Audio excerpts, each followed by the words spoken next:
On today's episode, the Boring Company makes a breakthrough in Vegas, Elon's xAI raises billions, the Shanghai megafactory takes shape, and Starship has a new launch date.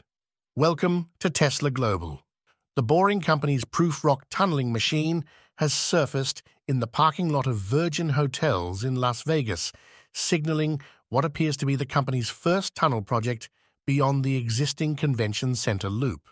Notably, the Virgin Hotel is located nearly 2 miles south of the Las Vegas Convention Center, where the current boring tunnels are active. This raises the question, did they tunnel all the way from the convention center? While that would be an impressive feat, it's not the case here.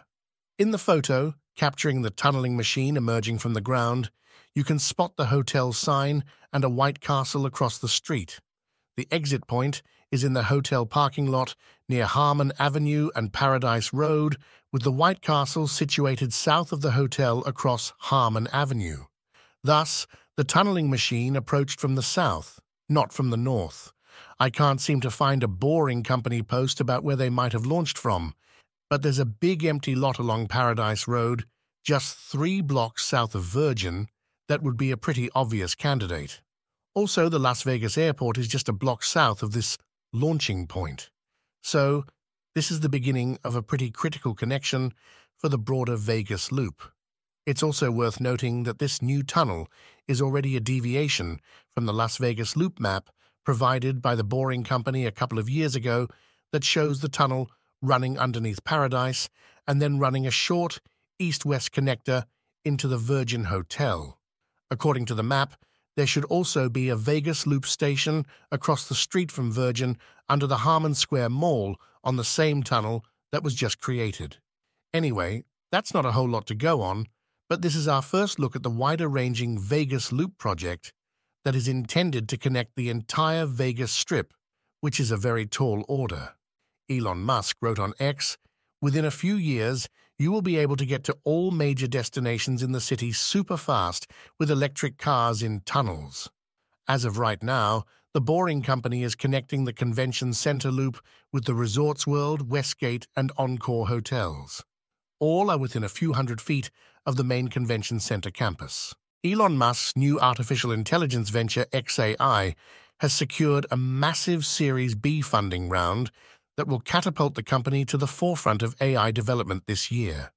xAI collected $6 billion from a long list of key investors and venture capitalist firms.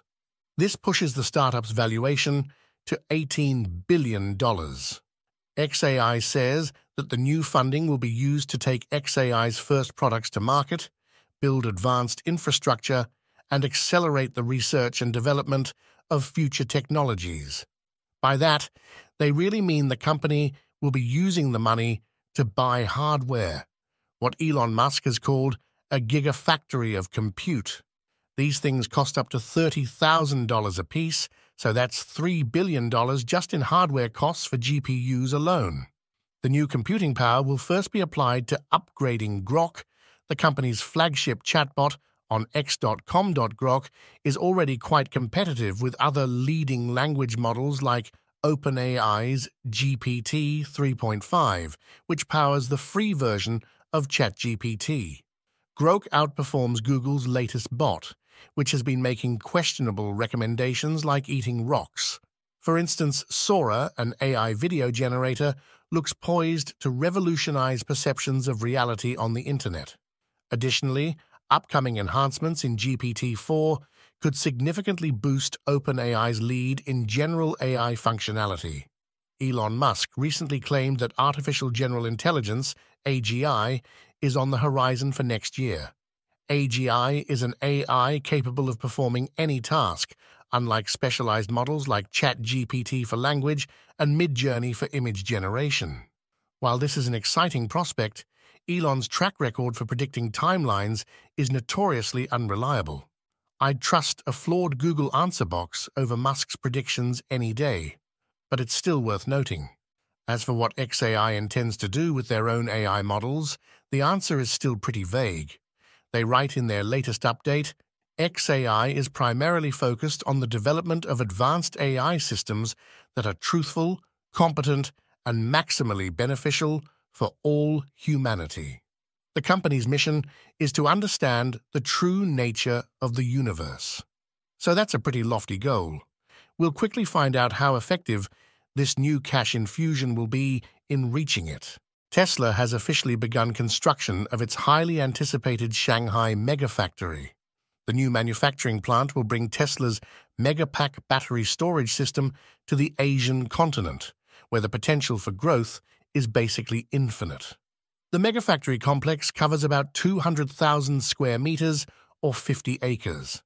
Tesla Senior Vice President Tom Zhu was on hand for the groundbreaking and noted that the Shanghai megafactory will play a critical role in the company's global battery storage strategy, which is essential to converting the global power grid to a 100% sustainable energy source. Zhu noted that this number of Megapack batteries could power 50,000 average homes in Shanghai for a year. The executive also said that the Shanghai megafactory is expected to start its production of Megapack batteries in the first quarter of 2025, so less than 1 year from today. Not only has SpaceX set a date for the 4th test flight of their Starship rocket, but they've also finally revealed the root cause of problems on Flight 3 that led to the premature destruction of their booster and ship stage. So save the date for June 5th. That is the target launch window set by SpaceX in a May 24th update. Elon Musk has set the goal for Starship to survive the heat of re-entry into Earth's atmosphere. In addition to the launch window, SpaceX has provided some clarity on Flight 3.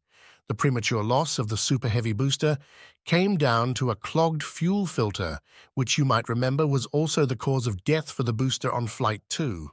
SpaceX says that 13 of Super Heavy's Raptor engines successfully refired for the boostback burn, but then 6 of those engines died out before the completion of the burn, which SpaceX calls a benign early shutdown, meaning that it didn't have any significant effect on the flight plan.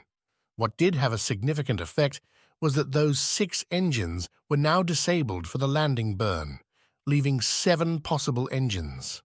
Of those, only 2 successfully reignited. SpaceX lost contact with the booster 462 meters over the Gulf of Mexico. If you liked the video, smash the like button. Subscribe to Tesla Global. The most likely root cause was determined to be continued filter blockage where liquid oxygen is supplied to the engines, leading to a loss of inlet pressure in engine oxygen turbo pumps. Same issue as Flight 2, but with a much more successful result. SpaceX says they implemented hardware changes ahead of Flight 3 to mitigate this issue, which resulted in the booster progressing to its first-ever landing burn attempt. As for the ship stage, SpaceX chalks that up to more plumbing issues. They acknowledge that the ship lost attitude control during its coast phase, which prevented the engine relight tests from going forward, and the lack of steering resulted in an off-nominal entry, with the ship seeing much larger than anticipated heating on both protected and unprotected areas. SpaceX says the most likely root cause of the unplanned roll was determined to be clogging of the valves responsible for roll control thrusters.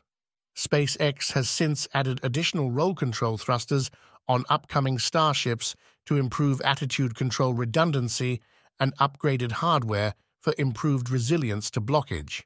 By upcoming Starships, it's not clear if they mean the ship intended for Flight Test 4 has the additional thrusters installed, but it doesn't sound like that's the case, so we may still get a repeat of last time, which was still a ton of fun to watch, so that's not exactly a complaint.